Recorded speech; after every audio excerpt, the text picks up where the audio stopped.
You're listening to the ESO Network, your station for all things geek. Hello, and welcome to episode 61 of the Soul Forge podcast.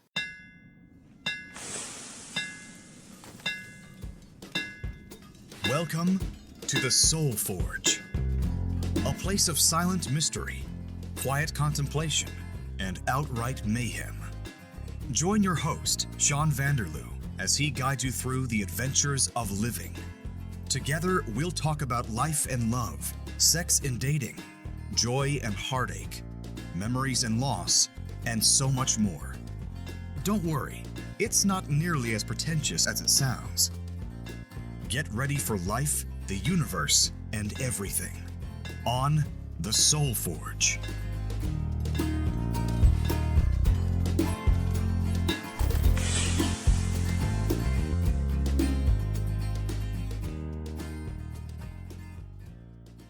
Hey everybody, welcome back to the show. Been a great year so far. I hope you all listened to episode 60, the 1-year anniversary special. I do have a quick mention. Yeah, a quick mistake to fix up from last week. I said that the Brothers Road Trip episode was 14. It was actually 13, and the Heather interview, Anxiety and Depression, was number 14. So I had those two mixed up. And listeners, you may have heard a different voice on the show, but you may recognize it.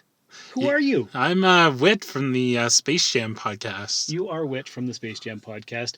Also, you were on episode 44 of Soul Forge, the 28-year-old virgin episode. Oh boy, that was quite the interesting episode, because why we're here today, it's a follow-up. Yeah, it's a follow-up. It certainly is. Yes. So we just finished recording episode 131 of the Space Jam podcast with my brother Robin. Are you going to use that episode for your next episode in the Rusted Robot? Nope. Already did a... Oh, okay. Perfect. Episode 209 comes out on Sunday automatically. It was just a filler episode. Josh's favorite movies. Oh, okay. Yeah. So. Oh, that's a broad topic for me, but that's that whatever. Could be another episode one day down the future. Yeah. Perfect. So here I am in Sault Ste. Marie visiting for the August long weekend. And I thought, since we were doing a crossover episode for your show, why not get a follow-up to episode 44 and talk about how life has been since, about 3 months ago, I guess, maybe 4? I'd say about 2-3, because that's when I just started dating the girl I'm dating right now. You're dating a girl? I'm dating a girl, yes. And that was the main topic of the last episode. You hadn't been really dating anybody. No, I was in a 7-year, like a 7-year drought, if you will. Like, I had a couple flings here and there, but nothing that really stuck out. And this girl I've been dating for the past 3 months now, by the time this comes out. We started dating May the 4th. Star Wars Day. Yeah. Which, actually, if I think about it, we should have been dating in April. Yeah. But then, if I think that far back, January, when she started having feelings for me, because I've been having feelings for her since about October. Of last year. Yeah. But the seeds have always been there. We've always flirted and stuff like that. Okay. But nothing really came out of it. So there's been lots of feelings had back and forth. Yeah. Okay. So when we recorded the episode 44, you hadn't been dating her. You had never engaged in intercourse. And now there's been some updates. There has been some big updates since the last time I was on this. So that's exciting news. What is the girl's name? Can we talk about it? I'm not going to talk extremely in depth about certain things, but I'll tell you her name, yeah. Okay, just her first name is Jody. Jody, okay. Jody is her name. All right. So you've liked her since last October. She's liked you since the September, or January. Yeah. January. And how did you guys start dating? What happened? She actually made a Tinder account because she was watching my patterns on Facebook. Mm-hmm. I was like, okay, Tinder Roulette. I'll be at the bar. I'll be in my room, whatever, just bored, swiping right. Because I call it Tinder Roulette. Swipe right for a wife. So we matched earlier in the year. I didn't think anything of it. I thought she was just playing me. I was like, okay, haha, that's cool. She's laughing at my aloneness. That's cool. Not the first girl. Then the second time I matched her and her roommate. And I said to myself, that's weird. Why her roommate too? Okay, Curious. didn't think anything of it. The third time is when I was like, okay, we gotta go somewhere with this because I think you're just giving me that signal. Made the first move. She did. She made the first move? She did make the first move. What did she do? She matched me on Tinder and said, well, ball's in your court pretty much. She hinted at that. I said, okay, let's go for sushi. Had her first date. I overthought it, the ending. I thought the ending was too awkward for me on my end. Why? What happened? I was just like, okay, see you later, hug, okay. Well, you obviously don't kiss on the first date. No gentleman does. Okay, so I'm sitting there thinking to myself, okay, this girl does not like me. Damn it. Shit. All right, I had the date. All right, cool.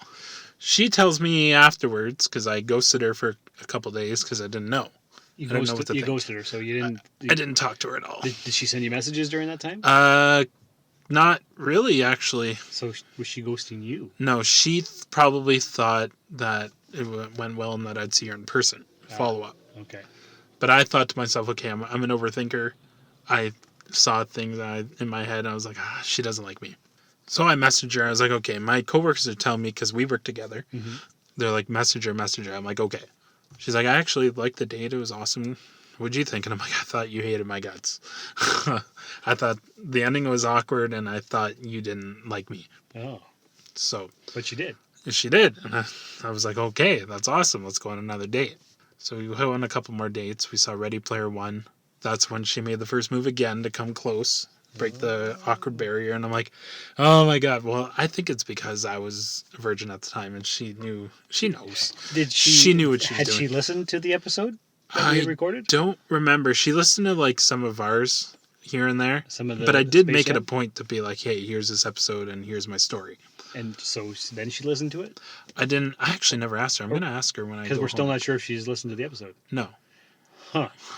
Well, that's unusual.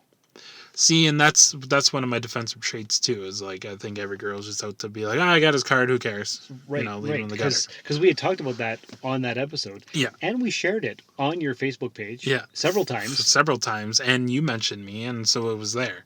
Yes. So I was thinking, okay, maybe she did watch it. I didn't listen to it. Maybe she did. Maybe she didn't. Yeah. And if she had, she would know that the Soul Forge podcast is part of the ESO podcast network. Yes. So why don't we play a promo for one of the shows there, and then we'll get back to your story. Sounds good. Okay, auditions for the new Earth Station Who co-host. Take one. Go ahead. Hello, Stonehenge, who takes the Pandora Cup, takes the universe. But, bad news everyone, cause guess who? Listen, you lot you're all whizzing about. It's really very distracting. Could you all just stay still a minute because I am talking? Not too shabby. Can you close this up? Earth Station Who, a fun mashup celebrating over 50 years of the Doctor Who universe. You never know where the TARDIS is going to go next. Earth Station Who podcast can be found at www.earthstationwho.com. Earth Station Who is a proud member of the ESO network. We are up on Facebook, iTunes, Stitcher Radio, or wherever fine podcasts are found. Peace, and we are done. Did I pass the audition? We'll get back to you. Next. Okay, so back to the story. You went on several dates. I saw Ready Player One. That's when she made the first move to get closer, and we went mini golfing. And so we had like 4 dates. And I said as a joke in our Tinder messages, 6. We'll see how it goes. I'll ask you to be my girlfriend in my brain. After 6 dates. After 6 dates. Okay. Kind of like the Sean Hunter rule, 2-week rule. See how the trial goes, That's only if you watch that show in the 90s. I don't know the reference. Boy Meets World. Okay. Sean Hunter had a rule where he dated a girl for 2 weeks and that was it. Oh, and then they were done. Yeah. Okay. Or they continued. This girl that he tried to pursue, whatever. It's not the point. But you'd have to watch Boy Meets World. Yeah, to get that reference. Okay, and I'm sure there's lots of people out there who know exactly what you're talking about. And Robin, your brother, my good friend, probably does. He'll listen and be like, haha, I get it. So I said, okay, as a joke, 6 dates, whatever. After Avengers Infinity War, we had our first kiss. Ooh, and how was that? Yeah, it was... was it magical? Was it electric? Yeah. Oh, yeah. That's when I knew. Was there tongue? Yeah, plenty. There was like us sitting there for hours. We were there at 1. We didn't leave till like 5:30 in the morning. Wow. In the parking lot. Of the mall where the Of the malls. And we did indulge in some devil's lettuce. Never heard of that. I don't know if I'm allowed to say that. You am can I? say whatever you Okay, want. so devil's lettuce mixed in with some kissing. It was a good vibe. You know, cool stuff. And then a couple days later, I was like, did you get what I tried to ask you the other day, by the way? Because I made the hint. I was like, why wait 6 dates? Why not be my girlfriend now? She didn't get it. Smooth. She's like, oh, really? And I'm like, yeah. So then we were girlfriend, boyfriend. Couple weeks go by and we start hanging out more, and we realize, you know what? All right. She's told me she loved me, and I told her I loved her. Really, already? People might think it's too soon, but we've had that relationship. We just didn't know it for years because we always flirted. We always dropped hints. So you've known Jody for quite a while? Yeah, a couple of years now. Okay. But this is the big twist in the story, people. Uh-oh. Before we get to the good part, there's the good part. This isn't my first rodeo in the family tree. What do you mean? I've tried with her mom. I've hit on her mom. I'm pretty sure I took her out one night. I kind of dated her sister for about a month, kissed her, went on a date, blah, blah, blah.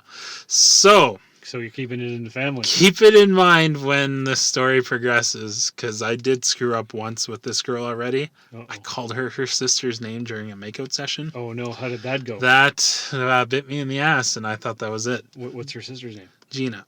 Jody and Gina. Okay, it's similar, so you could get confused. Because we mentioned her sister earlier on in the night. And you'd already talked about her. Yeah, so the brain brought that, like self-sabotage, what I'm used to. Of course. In So relationship. things are going well. How can I screw it up? Exactly. Okay. No, that's exactly what I said to myself after I left the car. That's something I can relate to. Yeah, because I'm like, how can I screw this up? It's going so well. Yeah. Exactly. Of course. So we stuck it through. It was awkward for a couple days, but we got over it. And probably never forget, but who cares? It'll make a funny story at your wedding. Yes, exactly. So we're getting to the goods now. One night, I remember the day actually. It was a Tuesday. We were, progressing and You're making out and stuff. Fooling around. The foolies. But I am afraid of teeth, so I never accepted any of that. You're afraid of teeth. I am afraid of teeth because of the movie Teeth, and I did see the movie Teeth, and that's a scary movie. and I saw that at a young age. So every time a girl tried, I was like, no, you know what? So no oral sex for you. No is what you're oral saying. sex receiving. I will give. You'll give. You're You're a gentleman. You give. Yeah, I'm not. I would say that I am very not selfish. Very nice. Yeah. But to the goods. Wow. It started off great. Let me tell you. Because people want to know. You are no longer the 28-year-old virgin. Yeah. You've Months after the podcast, which is crazy. So would you say that perhaps the Soul Forge podcast is in part responsible for your successful love life? Subconsciously, I do believe so, because I never thought of it until I told Robin. I was like, maybe the podcast was in the back of my mind at the time. Yeah. And it's like, you know what? Prove yourself wrong. Just do it. Maybe you got your story out. It was out into the universe, and it was finally time. Yeah. That's what I'm thinking. Because I would have, and she feels bad because she thinks that she pressured me. But really? I told her, I tell her this every time she tries and say it. I do not regret it. Good. I enjoyed it, and I still enjoy it to this day. Don't worry about it. I'm cool. I lost my faith a long time ago, but I was keeping on to that little bit that just kept me going. Mm-hmm. And but to the back to the goods. It started off great, motion of the ocean, whatever. Sitting on my pelvis, I'm sitting there, I'm like, I'd be really stupid not to. Let's do it. I don't have a condom. I'm like, this is my first time. It's kind of like you have to wear one, you know what I mean? Oh, yeah. And I would like to continue to wear one until, years down the road when children are involved. It's important to be safe. Yes. So I go, okay, well, this sucks because I really want to do this right now. She said, hang on, I'll be right back. Oh. And it wasn't awkward, but it was kind of like me just laying there like, what's going to happen? Like, do I just go to the bathroom and fucking, or whatever? Take care of business? Take care of the business. Which, again, and I mentioned in the episode, I haven't jerked off in years. Really? You haven't? Yes. Okay. No, so, I was like, what do I do? Do I just lay here? And she came back in. As soon as I said that to myself, I said, okay. She's like, I got one. Nice. I was like, no way, clutch. clutch. That is clutch. What does that mean? She came through. Oh, okay. Oh, she came through in the clutch. Yeah, I because there was gotcha. no condoms, and she came back with one, and I was like, holy smokes. Like, Very that's resourceful awesome. girl. Very good. She's like, there was one left in this box I had. I'm like, I don't want the mental image. I just want us to right now. I don't want to know connection. why this box was empty. Yeah, exactly. Right. I don't care. She had sex before. No biggie. Yeah. So I'm like, okay, cool. Awesome. It's going to happen. You ever watch 40-Year-Old Virgin? Of course. I wanted to do at the end of that movie. We start off, I'm like, oh my God, I've already exceeded expectations. I lasted longer than 2 seconds. Very nice. That's great. It was like almost 3. I was like, for first time, that's pretty damn good. Yeah, 3 seconds? No, 3 minutes. 3 minutes. 3 minutes. There you go. I remember it like it was yesterday. But it was, a solid 3 minutes, and she's like, you're actually pretty good. Nice. I said, what? That's a compliment. Wow, that's good. Yeah. She's like, I'm not actually lying. Like, that was good. It's like, That must have boosted your confidence. and it did, because I continue to be good. So she says. Because you don't have anything to judge it by. Yeah. Other than her opinion. And that's exactly. And so she went on top the first couple times. I tried. I didn't like it. Going on top for you? Yeah, because I'm taller. I'm bigger. And You're 6 foot. almost 6'4". 6'4", okay. And she's 5'8", 5'9". So she's a little bit taller too, but it's still just... Bit of a difference. It is. Because I tried and I did it, but it was tough. I didn't like it. I like her better on top anyways. I like that too. Yeah. Yeah. It works for me. Good. So the first time you did it was a Tuesday, you said? Tuesday. You'll never forget it. Like dark and it was like deep at night. Yeah. And you were safe, which was good? Yeah. And you did it at her house, your house? Her house, because I'm slowly moving into her house. Again, people probably think it's too soon, but, I'm 28. Well, I'm still living at home. You know what I mean? Yeah. Let's think about this. So you started dating May 4th. Mm-hmm. Today is August the 3rd as we're recording this. So May to June, June to July, July to August is 3 months. I've moved in with girls in shorter amounts of time than 3 months, so I can understand that. Yeah. Mm-hmm. Like, I feel like I'm starting to get the awkwardness from my parents because they're used to me being home. And they want to make sure you're safe and taken care of and all that good stuff. Yeah. Right. Exactly. So yeah, the first time was great. Second, third, we're on like 15.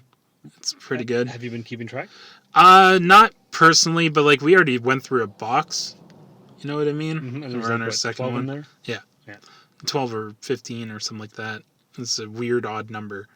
Obviously there were failed attempts, which to me, you know what? I'm learning. And that's cool that there are failed attempts. And she's a good teacher? Yeah.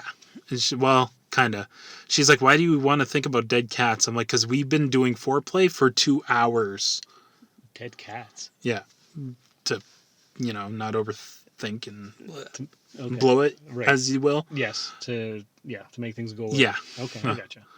And so, yeah, like fooling around for 2 hours. I can't honestly give myself the go to go. Mm-hmm. You know what I mean? Because I'm already there. So yeah, there's obviously failed attempts with the good attempts. That's fine. You're having fun. Yeah. You're learning as you go. Mm-hmm. You don't regret it. No, definitely not. You're being safe. Yep. She's being respectful and kind. Yeah. We just went through our second period, but first sexually going. Mm-hmm. And she keeps saying, well, oral's an option. I'm like, it's still... But you're scared of teeth. Yeah, and I don't know you that, you know what I mean? Mm-hmm. Or you don't know me that, however that goes. So I'm like, that's fine. I can wait a week. I waited 14 years since puberty. I'm good. Like, I'm not going to go out and, gallivant. Well, no, of course not. Of course not. Like, I'm cool waiting, is what I said. And she's like, well, that's cool. Whatever. And how old is this girl? 21. Oh, wow. So there's an age gap of 7 years, 6 in a month. Mm-hmm. Yeah. But I'm cool with it. She calls me old all the time, though. She calls you old man? Yeah. I was like telling her like this crowd is too loud or something like that, and she's like, "Okay, Grandpa," and I'm like, "Yeah, but you're 21. I partied my ass off at 21. You don't know yet." Yeah, because there's always the whole age gap difference. Yeah. Like when you get to be my age, I'm going to be 42 in a month. If I dated somebody 7 years younger, 6 years younger. It wouldn't be as big of a deal, but 27, 28, and 21, that's... Yeah. Yeah, because she's just out of teenagehood. Yeah. So... And we flirted when she was 19, but it wasn't as, like, the feeling isn't as much as it is now. Mm-hmm. But back then it was like, okay, well, she's only 19. Like, whatever. And she lives in her own house or with her parents? She lived with her mom, and then she moved out, and then she lived above her mom. Funny enough. And then she moved just around the corner from Robin-ish. Oh, okay. So, yeah, she lives on her own. So she's close to here where we are right now. Yeah. So you're probably going there right after we record this? Absolutely. I guess so. Yeah. But we're talking about moving in a year after her lease. Mm-hmm. We're discussing locations and all that stuff. So see how that goes. So even though it's only been 3 months and there's a 6-year and a bit age difference, you guys see this as something with a lot of potential. Yeah. And for me on my end, like that's what I'm looking for. But for her to be on board, I'm like, okay, well, obviously something's here because she's all for it. Mm-hmm. She's the one who wanted me to move my Xbox in, which apparently it's a big deal, and I did. That's a big deal. I brought it in. Yeah, when you start moving stuff over, that's a big thing. Yeah, so for her to be, inviting of me to bring my shit in, she did invite me already to move in, so that option's there if I ever just decide. Yeah. But I'm like, at the same time, I'm in between two houses, you know how it is. I don't know yet. Well, for sure. It's I'm like, time will tell, over the next couple months. Obviously, I'm moving more stuff in. Slowly but surely, I will move in. Well, yeah, exactly. But not right away. Because, I've barely been home. And it's not all just sex either. It's relationship stuff behind that. It's not all about sex, people, obviously. I know I'm a newcomer, but I know this. It's not all about it. There's still stuff that you have to do. Well, yeah, of course. Yeah. But you're happy. Yeah, absolutely. 100%. Overwhelmed sometimes because I'm like, holy shit, I got a girlfriend at home now. Mm-hmm. Yeah, it's cool. what you've been waiting for forever. For a long time. And the sex turned out to be better than you expected. Mm-hmm. Right on. 100%. And so the only major hurdle you have left is doing the whole oral sex thing. And getting over that fear. I don't think I will. No way. It's not, you know what I mean? Like, I've had several, like one of my friends agree, my friend Pat, he agrees, he's the same way, he doesn't accept. Mm-hmm. He's more sexually active than I am, obviously. He's had many girlfriends, lost it whenever, but he's the same way, he's like, I don't like it. I'm like, well, I've never attempted it, but same thing, don't want it. Yeah, well, that's okay. Yeah. It's whatever you're comfortable with. Yeah. So, after all these experiences, have you come away with any thoughts that you'd like to share to our listeners? Like anything that you've learned from this experience of waiting and then finally... That whole when you know thing is far-fetched, but with this girl, I tell her this all the time. I don't have sex with every girl I meet, so obviously there's something special here between us. Mm-hmm. For me anyways. Who knows, maybe in a year or so she'll be like, it's not what I want. I'll be like, okay, well, that sucks. But, well, knock on wood, You know what? In a year from now, we'll do another episode, follow up, see if you guys are married, see if you have kids. see if our lives are totally different. See if you're with somebody else. Yeah. Who knows? Like, anything can happen, right? Yeah. All right. Well, I do appreciate you coming on the show, Whit. No doubt. And sharing your story. Glad to see the progress that you've had in the last few months. 100%. I was when you announced that you were coming to town, I'm like, I really hope that you asked me because that'd be cool. Yes, and definitely. Yeah, it's always good to see you. Yeah. All right. So once again, listeners, thanks for coming by the Forge and listening to the episodes. You're on social media, right? I am on social media, Twitter Emperor Whit or at Emperor Whit, Whit Charles Finlayson on Facebook. Finn Dizzle on Instagram. I really tried to connect all three to the same name, but didn't work out that way. Sometimes it doesn't. So that's pretty much it on the socials for me. All right, sounds good. Mm-hmm. All right, and all my stuff is in the end credits that you'll hear shortly. So once again, listeners, thanks for stopping by, and hope you're having a great week. We'll talk to you soon. And remember, never be afraid to try something new. Remember, amateurs built the Ark. Professionals built the Titanic. That's super cool. I like the Titanic. This has been another episode of the SoulForge Podcast. Contact the show by emailing soulforgepodcast@gmail.com or by tweeting SoulForgePod on Twitter. Visit us at soulforgepodcast.com, and remember, the best way to show your support is by leaving a 5-star review in the iTunes Store. And, if you would, please check us out and like us on Facebook. The SoulForge Podcast was written, produced, scored, edited, engineered, and directed by Sean Vanderloo. Find me on Twitter and Instagram at Darth Vaderloo. For more great content, you can listen to my other podcast, The Rusted Robot. Thanks for stopping by the Forge. We'll keep the fires lit until your next visit. I could do this all day. This has been a broadcast of the ESO Network. Be part of the crew and help support our shows by donating to our ESO Patreon or by shopping through Amazon.com or the TeePublic Store, which can all be found at www.esonetwork.com. The ESO Network, your station for all things geek.